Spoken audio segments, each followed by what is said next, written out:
irmãos, Deus abençoe a todos. É mais uma oportunidade que temos de congregarmos debaixo da palavra. A palavra de Deus é como o sol. O profeta William Branham, ele sempre usou essa figura.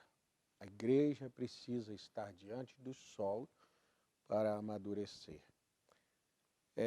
A igreja é como uma lavoura. Ela tem um tempo em que não recebe mais nada da terra. Ela só recebe agora do sol. E essa é a palavra que traz o amadurecimento necessário para esse grão final. Jesus se comparou a trigo e nos comparou à produção daquele trigo, aquele grão que cai e morre, mas produz 100 vezes mais.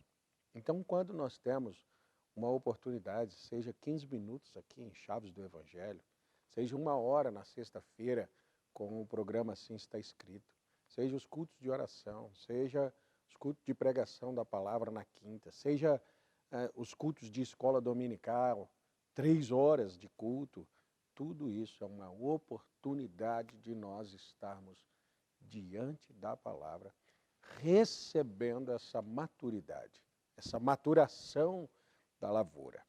Eu quero trazer aqui um assunto que é para nós uma maturidade a mais, um equilíbrio. A igreja vai chegando em um posicionamento de acordo com o seu conhecimento. O apóstolo Paulo fala em Romanos, capítulo 12, que nós nos transformamos à medida que nosso conhecimento se renova. Quanto mais aumenta o seu conhecimento, mais diferente você se torna.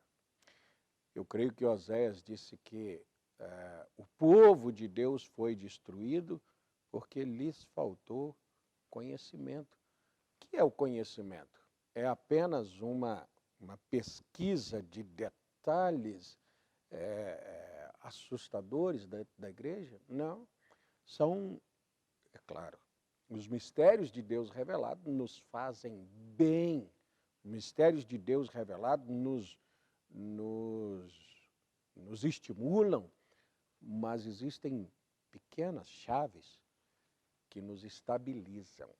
Eu quero trazer um assunto aqui porque eu conversei com algumas pessoas e essas pessoas me passaram detalhes de suas vidas que eu pensei, se elas tivessem esse assunto de hoje estabilizado na vida, não teria passado por isso. Hebreus capítulo 13, o meu verso tema aqui vai ser o verso 7, mas eu quero pegar desde o primeiro verso até o verso 7. Permaneça o amor fraternal. Você se lembra que no vídeo passado nós tomamos o apóstolo Paulo dizendo assim: sede agradecidos, gratidão. São coisas que devem haver nas nossas vidas que são segredos de vitória. Permaneça, mantenha o amor fraternal. Não vos esqueçais da hospitalidade, porque por ela alguns, não o sabendo, hospedaram anjos. Receberam pessoas em suas casas que pensaram que eram apenas uma pessoa, mas eram anjos. No vídeo passado nós lemos que o Senhor Jesus diz para um grupo de gente: eu tive fome e você me deu de comer, eu tive sede, me deu de beber, estive nu e me vestiste, estava preso. Você foi, Senhor, quando que eu te dei? Quando fizeste a um dos meus pequeninos. Agora, mudamos aqui. Muitas pessoas hospedaram pequeninos, né? Gente, mas eram anjos sem saber. Pensa em um anjo na sua casa por alguns dias, quanto benefício não lhe traria? Lembrai-vos dos presos, como se estivesseis presos com eles, e dos maltratados, como sendo vós mesmo também no corpo. Venerado seja entre todos o matrimônio e o leito sem mácula. venerado. Venerem o casamento. O próprio apóstolo Paulo diz que nos últimos dias viriam alguns homens proibindo o casamento. Aqui ele diz, venerem, venerem, amem, respeitem, tratem o casamento como algo sagrado. E ainda mais, o leito sem mácula, o leito sem adultério, o leito sem cobiça, o leito sem ações lascivas. Nós então entendemos que São Paulo está nos chamando a um casamento de santidade. Agora, o casamento de santidade é um casamento, eu já vi pessoas dizerem assim, não, eu não posso ver a minha esposa nua. Ora, isso aí não é santidade, não. Isso aí é falta de conhecimento. O que não pode haver é uma intromissão de uma terceira pessoa ali dentro desse casamento, porque isso é um adultério. É o desejo por outra pessoa, são ações que a Escritura diz que chama de profanos, atos profanos. Mas esse não é o nosso assunto. Mas venere o casamento. Porém, aos que se dão à prostituição e aos adúlteros, Deus os julgará. Sejam vossos costumes sem avareza, contentando-vos com o que tendes. Porque ele disse, não te deixarei, nem te desampararei. Confie em Deus. Fica com essa loucura de tenho que ter mais dinheiro, eu preciso mais disso, mais disso. Tem gente tão endividada e tem gente que tem tanto dinheiro e não tem nada que o dinheiro compra por avareza, porque a coisa é o dinheiro. Eu tenho que ter ele, eu tenho que ter ele. Olha aqui. Ele disse, não te deixarei, nem te desampararei. Confia nisso, descansa, né? E assim com confiança ousemos dizer, o Senhor é o meu ajudador, e não temerei. E não temerei o que me possa trazer ou fazer o homem. Aqui está nosso verso. Lembrai-vos dos vossos pastores que vos falaram a palavra de Deus, a fé dos quais imitai, atentando para a sua maneira de viver. Eu quero tomar um parágrafo do profeta William Branham na mensagem Deus não chama o homem a julgamento sem antes advertir-lhe. Parágrafo 103, ele fala assim, agora, uma águia é um pássaro especial. Ele é só um pássaro, porém um pássaro especial. Ele pode voar mais alto que os outros pássaros. Ele pode ver mais longe que outros pássaros. E agora, para poder ir mais alto, ele tem que ser construído, constituído assim, de maneira que possa ir mais alto. E que bem faria ele ir ali em cima, a menos que pudesse ver o que estava fazendo depois de estar lá em cima.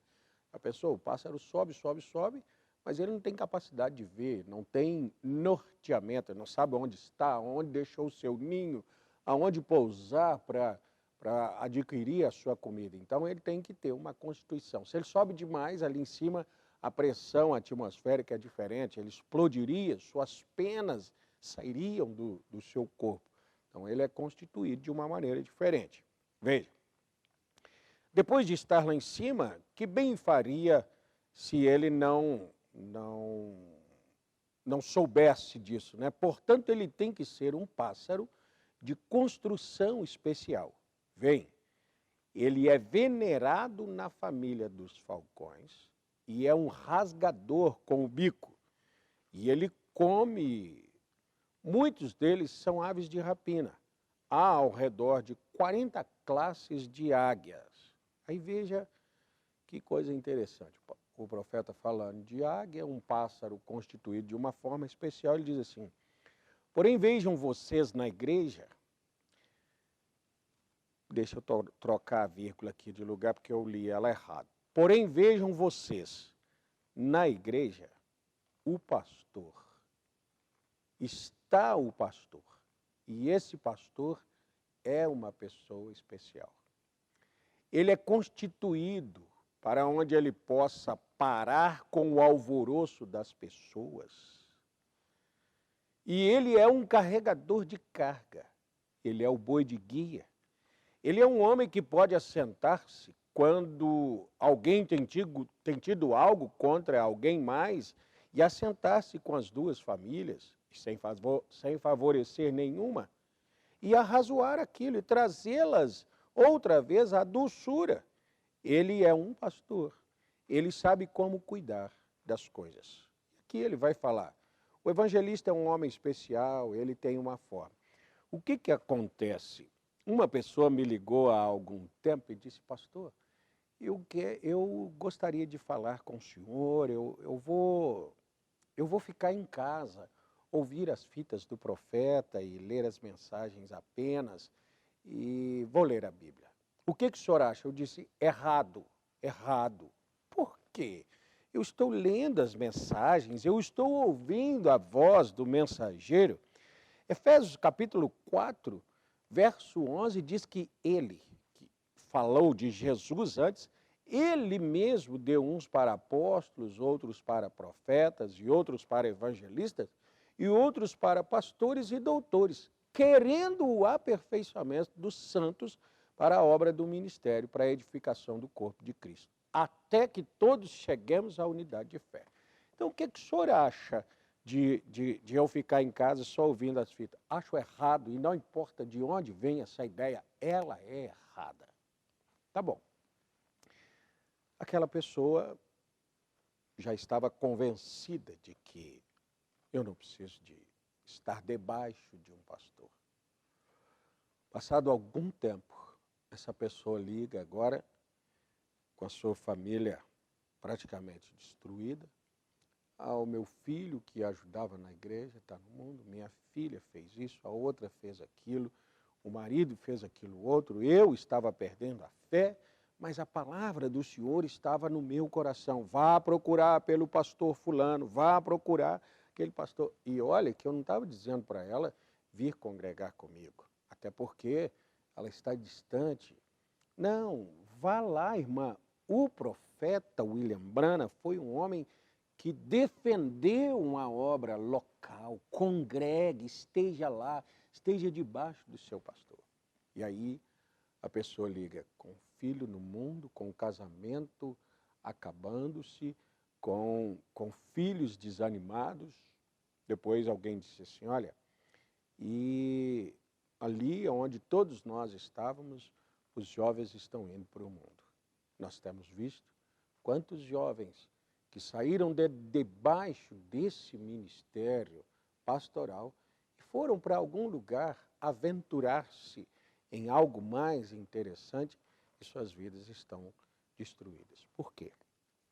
Porque Deus constitui alguém para uma função.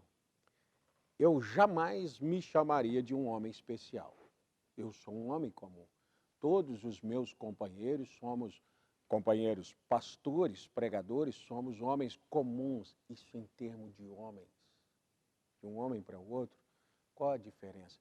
Mas em termos de ofício, Deus constitui alguém. Essa constituição nós chamamos de um chamado ou uma unção. Para quê? Para que o povo de Deus possa trazer suas cargas e jogar nesse homem.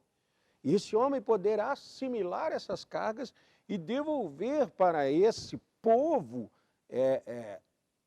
eu faria aqui o processo da fotossíntese, né? O oxigênio de Deus. Eles estão sufocados com os seus gases, com os seus problemas, e eles precisam jogar isso em algum lugar. Jogam nesse boi de carga. Isso é devolvido.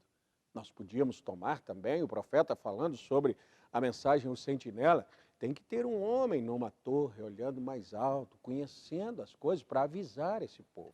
Então as pessoas não têm, elas saem de debaixo de uma proteção constituída por Deus e sofrem os seus problemas aqui. Ah, o pastor está atrás de dízimo. Se assim fosse, nós estaríamos fazendo proselitismo, tentando ir em todo o país atrás de um dízimo aqui, um dízimo aqui. Nós estamos dizendo, Irmão, tem um pastor aí próximo da sua região, vá para lá, congregue lá, apoie a obra local, cante, tenha companheirismo.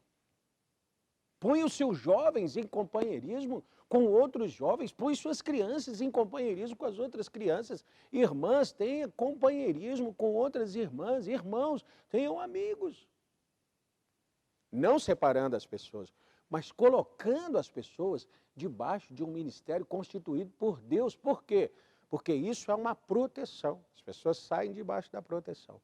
Ou, às vezes, as pessoas levantam para si alguém que lhes agrade. Eu ouvi uma frase que gostaria de compartilhar com vocês. Não me lembro mais de quem ouvi, eu gostaria de lembrar para poder citar aqui. Alguém dizendo assim: você pode chamar um pastor de irmão, isso não é nenhum problema, mas você não pode chamar um irmão de pastor. O grande problema é que há muitos irmãos se fazendo pastores, e não têm essa constituição, sobem lá em cima e se explodem. Então aqui está uma chave do Evangelho. Esteja debaixo de um ministério pastoral, porque esse foi dado para cuidar das ovelhas. Pedro, tu me amas? Amo, Senhor. Apacenta os meus cordeirinhos. Pedro, passou um tempo, Jesus, Pedro, tu me amas? Amo, Senhor. Apacenta os meus cordeirinhos. A conversa continua, uma palavra aqui, daqui a pouco Jesus, Pedro, tu me amas? Senhor, tu sabes que eu te amo. Apacenta os meus cordeirinhos. Um homem que ame a Deus, um homem que tenha ministério, um homem que ame o povo e possa ser para ele o boi de carga, possa ser um guia, possa ser alguém para ver mais longe e trazer para o povo as advertências do tempo atual. E o povo não se estraçalhar, como nós temos visto tantas pessoas se estraçalhando. Irmão, embora nós queiramos batizar as pessoas, queremos fazer evangelismo com as chaves do Evangelho, nós sabemos que as chaves do Evangelho chegam em muitos lugares. Eu não estou te convidando, vem congregar aqui. Eu estou dizendo, esteja debaixo de um ministério pastoral, verdadeiro, vindicado por Deus, porque é interesse de Satanás, assim como é interesse dele tirar filhos de debaixo dos pais, é interesse dele de tirar cordeiros de debaixo do pastor. Por quê? Ele é lobo, né? Você mesmo faria a ideia aí. Deus te abençoe, espero ter te ajudado. Quero continuar te ajudando. Quero continuar ajudando outras pessoas. Se você sabe de alguém que precisa ouvir isso, estou dizendo, se sabe de alguém que precisa vir para cá, precisa ouvir isso, compartilhe esse vídeo com essa pessoa. Se você não conhece uma pessoa assim, eu te digo, existe pessoas assim. Sabe o que você faz? Dê um like, porque esse vídeo vai ser direcionado para mais alguém. E ele vai chegar em alguém que um dia, lá do outro lado, você terá a recompensa de ter compartilhado isso. Deus te abençoe no nome de Jesus Cristo e até nosso vídeo, se Deus quiser, na semana que vem.